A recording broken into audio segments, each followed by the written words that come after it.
விஜய் சாரோட படம் ஜனநாயகன் வந்து டேட் வந்து பொங்கலுக்கு வருதுன்னு சொல்லி ஒரு அனௌன்ஸ்மெண்ட் வந்துச்சு. நான் உடனே ஐயோ இது பொங்கலுக்கு வருது அப்படின்னு சொல்லிட்டு நான் டக்குன்னு ஆகாஷ் ப்ரோ கால் அடிச்சேன். ப்ரோ இந்த மாதிரி அனௌன்ஸ்மெண்ட் பாத்தீங்களா? ஆமாண்ணே, அவங்க வந்து சேஞ்ச் பண்ணியிருக்காங்க அப்படின்னு சொன்னாங்க. நான் சொன்னேன் ப்ரோ இது மாதிரி அந்த படமும் வருது, நம்மளும் பொங்கல் சொல்றோமேன் போது 10 நாள் இருக்கிறதுனால 2 படம் கண்டிப்பா தாங்குனேன் அப்படின்னாரு. ஓகே, பட் நம்ம வந்து ஏதாவது சேஞ்ச் பண்ண முடியுமா அப்படின்னு கேட்டேன். அப்போ அவர் சொன்னாரு, அண்ணா சேஞ்ச் பண்றதுல ஒரு 2 சிக்கல் இருக்குன்னு. ஒன்னு, நம்ம எல்லா இன்வெஸ்டர்ஸ் இது சுத்தி இருக்க பிசினஸ் எல்லாமே ஜான்வரின்னு சொல்லி தான் நம்ம வந்து இது எல்லாத்தையுமே பேசி பண்ணியிருக்கோம். இன்னொன்று, அதுக்கப்புறம் தள்ளினா ஏப்ரல் மேல தானே பண்ணணும், அந்த டைம் எலெக்ஷன்ஸ் இருக்குன்னு. அப்போ இது வேணானே, நமக்கு வேற வழி இல்லைன்னா இந்த டைம் தான் பண்ணணும்னு சொன்னார். அப்போ பணம் போடுற அவங்க வந்து ஒரு பிஸ்னஸ் எல்லார்ட்டையும் பேசி ஒரு டெசிஷன் எடுத்து ஓகே இது பண்ணுறான்னு சொன்னாங்க.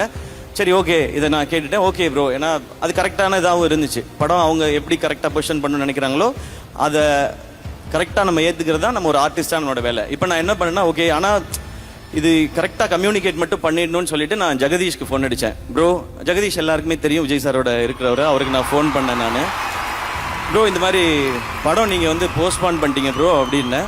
ஆமாம் ப்ரோ, அது வந்து இந்த டிஜிட்டல் பிஸ்னஸ் நிறையா ரீசன்ஸ் இருந்தது, அதனால போஸ்ட்பான் பண்ணிட்டோம் அப்படின்னாரு. ப்ரோ நம்ம படம் அப்போ அனௌன்ஸ் பண்ணியிருந்தோமே ப்ரோன்னு அவரு சொன்னார். ப்ரோ 2 படம் வரலாம் ப்ரோ, 10 days லீவ் இருக்குல்லனாரு. ப்ரோ 2 படம் வர்றது பிரச்சனை இல்லை ப்ரோ, சாரோட லாஸ்ட் ஃபிலிம்னு சொல்கிறாங்க, அதனால தான் ப்ரோ எனக்கு வந்து அது வரியா இருக்கு, நான் அதனால தான் யோசிச்சுட்டு இருக்கேன்னு. அப்போ ஜெகதீஷ் சொன்னார், ப்ரோ அதெல்லாம் ஒன்றும் பிரச்சனை இல்லை ப்ரோ, நம்ம 2 படமும் சூப்பராக இருக்கும் அப்படின்னாரு. இல்லை ப்ரோ, இது நீங்கள் நல்லா புரிஞ்சுக்குங்க, லாஸ்ட் ஃபிலிம்னால சார்கிட்ட என்ன செனாரியோங்கிறத கரெக்டாக இன்ஃபார்ம் பண்ணிவிடுங்க, இல்லைன்னா நடுவில் யாராவது சிலர் காமெடி பண்ணிகிட்டு இருப்பாங்க தேவையில்லாமல், அதனால நீங்கள் சொல்லிவிடுங்க அப்படின்னு சொன்னேன். 5 minutes கொடுங்க, நான் பேசிட்டு வரேன் அப்படின்னாரு. கரெக்டாக ஒரு 10 minutes கழிச்சு அடிச்சாரு. ப்ரோ சார்கிட்ட எல்லாமே நான் டீட்டெயிலாக சொல்லிட்டேன், எல்லாம் ஓகே, ஆல் ஓகே, சார் உங்களுக்கு விஷயம் சொல்ல சொன்னார், நம்ம சூப்பராக பண்ணிடலாம், 2 படமும் சிறப்பாக இருக்கும் அப்படின்னு சொன்னார். இவ்வளோதான் இதுக்குள்ளே நடந்த மொத்த கதையும். இதை வந்து டோட்டலாக மாற்றி வேற மாதிரி பேசும்போது அது நம்ம என்ன பண்ண முடியும்? சிலருக்கு வன்மம், சிலருக்கு வியாபாரம். சரி அவங்களை டிஸ்டர்ப் பண்ணாமல் நம்ம விட்டுருவோம் அப்படின்ட்டு நமக்கு தெரியும்ல நம்ம என்ன ரெஸ்பெக்ட், என்ன ஈக்குவேஷன் வச்சிருக்கோம். ஏன்னா கோட் படம் பார்த்துட்டு நான் வந்து விஜய் சாருக்கு கால் பண்ணேன். கால் அட்டன் பண்ணி சார் ஃபர்ஸ்ட் சொன்னது ஹாய் ப்ரோ அப்படின்னாரு. ஹலோ சார், சார் கோட் பயங்கர என்டர்டெய்னிங்காக இருந்துச்சு சார், சூப்பர் சார் அப்படின்னு. தேங்க்ஸ் ப்ரோ அப்படின்னாரு. சார் எதுக்கு சார் தேங்க்ஸ் சொல்கிறீங்க? எனக்கு இந்த படத்தில் உங்களோட இருந்தது ஒரு ஸ்பெஷல் மூமெண்ட் சார், அது எனக்கு ரொம்ப மெமரபுளாக இருக்கும். இல்லை ரொம்ப ஸ்வீட்டாக வந்து நீங்கள் இந்த பண்ணி கொடுத்தீங்கல்ல, நான் உங்களுக்கு எத்தனை முறை முடியுமோ அத்தனை முறை நான் தேங்க்ஸ் சொல்லிகிட்டே இருப்பேன்னு அவ்வளவு ஸ்வீட்டாக சொன்னார்.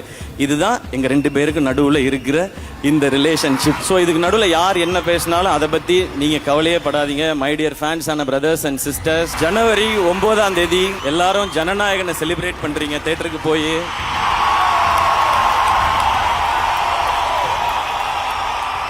33 வருஷம் இண்டஸ்ட்ரியில நம்மளெல்லாம் என்டர்டெயின் பண்ண ஒருத்தர் லாஸ்ட் ஃபிலிம்னு சொல்லியிருக்காரு. அதை 9ஆம் தேதி என்டர்டெயின் பண்றோம், அதை போய் நம்ம செலிப்ரேட் பண்றோம். நெக்ஸ்ட் டே ஜனவரி 10ஆம் தேதி நம்ம படத்துக்கு வாங்க, பராசக்தியை செலிப்ரேட் பண்ணுங்க. இந்த பொங்கல் கோலிவுட்டுக்கு அமேசிங்கான பொங்கலாக இருக்கும். இன்னைக்கு இருக்க காலகட்டத்தில் சோஷியல் மீடியாவை ஹேண்டில் பண்ணுறது ரொம்ப டஃப்பாக தான் இருக்குது. எது உண்மை எது பொய்ன்னு கண்டுபிடிக்கவே ரொம்ப கஷ்டமாக இருக்குது. இதில் இந்த ஏஐ வேற வந்துடுச்சு. நீ ஏஐயான்னு ஏஐட்ட கேட்டு தெரிஞ்சுக்கிற கண்டிஷனில் தான் நாம் எல்லாருமே இருக்கோம். அதனால இதுக்குள்ளே நீங்கள் உள்ளேயே வராதிங்க, நீங்கள் ஜாலியாக செலிப்ரேட் பண்ணிட்டே இருங்க. எல்லாருக்கும் தெரியும் அவங்க படத்தை அவங்க சூப்பராக செலிப்ரேட் பண்ணுவாங்க, மற்றவங்க படத்தை மாறி செலிப்ரேட் பண்ணிக்குவோம். மேம் சொன்ன மாதிரி நம்ம சினிமா அந்த லெவலுக்கு போகும். நான் இன்னமும் கிளியராக சொல்கிறேனே, எவன் என்ன வேணா சொல்லட்டும், என்னை பொறுத்த வரைக்கும் இந்த பொங்கல் அண்ணன் தம்பி பொங்கல், அவ்வளோதான்.